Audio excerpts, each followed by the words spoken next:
Friends, मैं आपकी दोस्त सुधा सिंह विकलांग साथी ट्रस्ट के दिव्यांगम चैनल से आप सबका स्वागत करती हूं और आशा करती हूं आप लोग स्वस्थ होंगे। तो फ्रेंड्स, आज मैं आप लोगों के लिए एक नई कहानी लेकर हाजिर हूं, बंटवारा। अक्सर ना जायदाद का बंटवारा होता है जिसमें काफ़ी कुछ चीज़ें टूटती हैं। तो आज मेरी ये कहानी इसी बेस पर आधारित है, बंटवारा। आज फैसला हो जाएगा। रोज कोर्ट कचहरी जाने से जान छूटेगी। बहुत हो गया, और भी तो काम होते हैं हमारे पास, बड़े भैया ने गुस्से में झुंझलाते हुए कहा। तो हम लोग कौन सा नहीं चाहते, हम लोग भी तो चाहते हैं कि आज बंटवारा हो जाए। रोज रोज वही झंझट, वही किचकिच। अब तो इससे तो कम से कम मुक्ति मिल जाए। बस आज फैसला हो जाए, और ये भी फैसला हो जाए कि पिताजी किसके पास रहेंगे। एक अकेला मैं ही पिताजी की सेवा करता हूँ। कम से कम कोर्ट से जब ये आदेश आ जाएगा कि पिताजी किसके पास रहेंगे, तो कम से कम मेरे ऊपर से थोड़ा बहुत भार कम होगा। तो मैं कौन सा तुम्हारा छोटे भाई ने कहा, तो मैं कौन सा तुम्हारे साथ रहने के लिए मरा जा रहा हूँ। बड़े भैया ने गुस्से में कहा, मैं भी तो चाहता हूँ कि जायदाद का बंटवारा हो जाए, मैं अपना हिस्सा लेकर रहूं और तुम अपना हिस्सा लेकर रहो। मैं अपने हिस्से की खेती कराऊं और तुम अपने हिस्से की खेती कराओ। दोनों भाई आपस में बहस कर रहे थे। तभी पिताजी ने कहा, चलो। मैं तैयार हो गया। उनके चेहरे पर सिकन थी। दोनों भाइयों ने पिताजी को साथ में लिया और न्यायालय की तरफ निकल पड़े। न्यायालय में पहुंचकर वो कोर्ट रूम में पहुंचे। वहां पर अदालत लग चुकी थी। दोनों पक्ष के वकील ने अपनी अपनी बात रखी और अंत में जज साहब ने फैसला दिया। जज साहब ने कहा कि प्रॉपर्टी आधी आधी बांट दी जाएगी। घर का जो सामान है उसका भी बंटवारा कोर्ट के द्वारा ही किया जाएगा, उसे भी आधा आधा बांट दिया जाएगा। अब उस घर में आपके बूढ़े पिताजी हैं, उनका भी बंटवारा कर दिया जा रहा है। 6 महीने बड़े बेटे के पास रहेंगे, 6 महीने छोटे बेटे के पास रहेंगे। जज साहब के इस फैसले से पूरा अदालत तालियों से गड़गड़ा उठा। सबको लगा बहुत अच्छा फैसला हुआ है। बड़ी बहू और छोटी बहू को थोड़ा सा बुरा लगा कि अब 6-6 महीने उन्हें पिताजी को देखना पड़ेगा।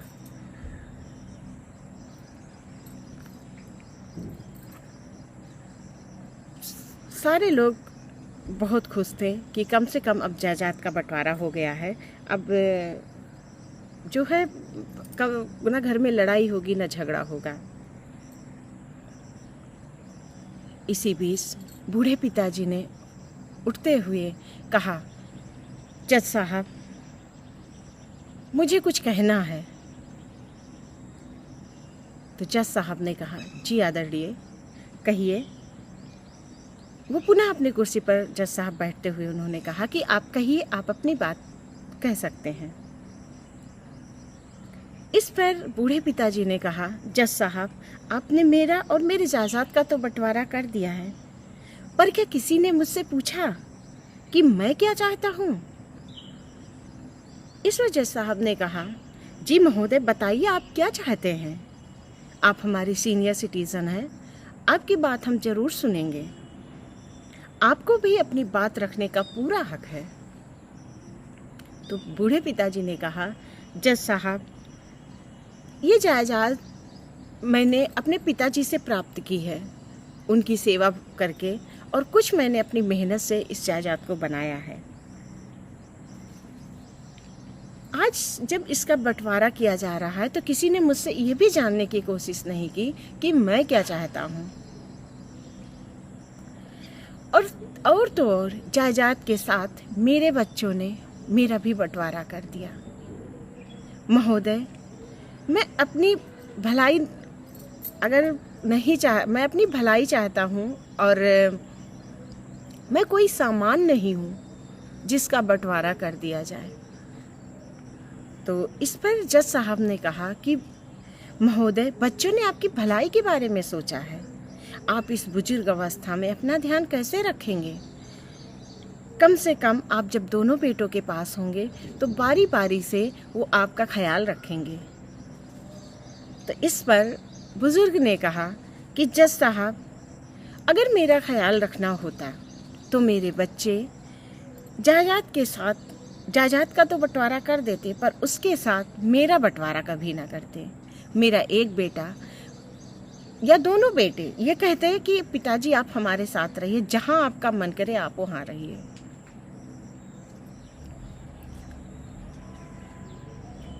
तो इस पर जज साहब ने कहा, तो आप क्या चाहते हैं, ये बंटवारा मैं रोक दूं? तो इस पर बूढ़े पिताजी ने कहा, जज साहब, बंटवारा का तो सवाल ही नहीं उठता, ये मेरी प्रॉपर्टी है, मैं अभी जिंदा हूँ, मैं इसका उपभोग कैसे करूँगा, कैसे इसका उपयोग करूँगा, किसको दूंगा, ये सब मेरी प्रॉपर्टी है, ये डिसीजन सिर्फ मेरा होगा। तो इस पर जज साहब ने कहा, हाँ, इस पर आपका ही डिसीजन होगा और हम लोग आपके डिसीजन का स्वागत करते हैं। आप बताइए आप चाहते क्या हैं? तो इस पर बुजुर्ग पिताजी ने कहा कि हमारे बच्चों को बंटवारे का बहुत शौक है ना, तो बंटवारा जरूर होगा। ये बच्चे चाहते हैं कि मैं 6 महीना बड़े बेटे के साथ रहूं, 6 महीना मैं छोटे बेटे के साथ रहूं। तो जज साहब, ये बंटवारा ऐसे नहीं होगा, ये बंटवारा होगा, ये दोनों बच्चे 6 महीना, ये मेरा घर है और मैं अपने ही घर में रहूँगा, और इन दोनों बच्चों को अगर बंटवारा चाहिए तो 6 महीना एक बेटा आकर मेरे पास रहे अपने परिवार के साथ, और 6 महीने का जो भी अनाज हो वो अपने साथ ले जाए, और 6 महीना मेरा दूसरा बेटा आकर मेरे साथ रहे और 6 महीने का जो भी अनाज हो वो अपने साथ ले जाए। मेरा बंटवारा नहीं होगा। अगर इन लोगों को बंटवारा ही करना है तो आकर ये मेरी सेवा करें, मेरे घर में रहकर। मैं न जमीन का बंटवारा करूंगा और न प्रॉपर्टी का बंटवारा करूंगा। बूढ़े पिताजी की बातें सुनकर जज साहब दंग रह गए। जज साहब ने ऐसा बंटवारा अपने पूरे कार्यकाल में नहीं देखा था। वो अपनी कुर्सी से खड़े होकर उन्होंने तालियां बजाई और कहा कि अब फैसला यही है कि 6 महीना बड़ा बेटा अपने पिताजी के साथ रहेगा और 6 महीना छोटा बेटा अपने पूरे परिवार के साथ पिताजी के साथ रहेगा, और जैसे पिताजी ने फैसला दिया है उसी फैसले का आदर किया जाएगा। जज साहब ने अपना फैसला सुनाया। पूरा कोर्ट तालियों के गड़गड़ाहट से गूंज उठा। आज सब लोग बूढ़े पिताजी पर गर्व कर रहे थे कि उन्होंने कितना अच्छा रास्ता निकाला और कितना अच्छा बंटवारा किया। तो फ्रेंड्स, मेरी ये कहानी बंटवारा यहीं पर समाप्त होती है, और मैं आप लोगों से बस इतना कहना चाहती हूँ कि अक्सर बच्चे ज़मीन जब बड़े बच्चे हो जाते हैं, शादी ब्याह हो जाती है, उसके बाद अक्सर वो लोग बंटवारा करते हैं, ज़मीन जायदाद का बंटवारा करते हैं, लेकिन साथ में वो अपने माता पिता का भी बंटवारा करते हैं। कहीं कहीं तो ऐसे होता है कि 6 महीने माँ किसी के पास रही है तो 6 महीना पिता किसी के पास रह रहे हैं, पर ये बहुत गलत है। जिन्होंने जब भगवान ने उन्हें जीवन साथी के रूप में बनाया तो हम बच्चे कौन होते हैं उनका बंटवारा करने वाला। और हम लोग कितना गलत करते हैं अपने पिता का बंटवारा करके या अपने माता पिता का बंटवारा करके। हम उनकी सेवा तो नहीं कर सकते हैं, लेकिन कम से कम उन्हें उनके घर से तो ना जुदा करें, उन्हें ये ऑप्शन ना दे कि 6 महीने आप मेरे पास रहिए, 6 महीने बड़े बेटे के पास रहिए, या 6 महीने आप छोटे बेटे के पास रहिए।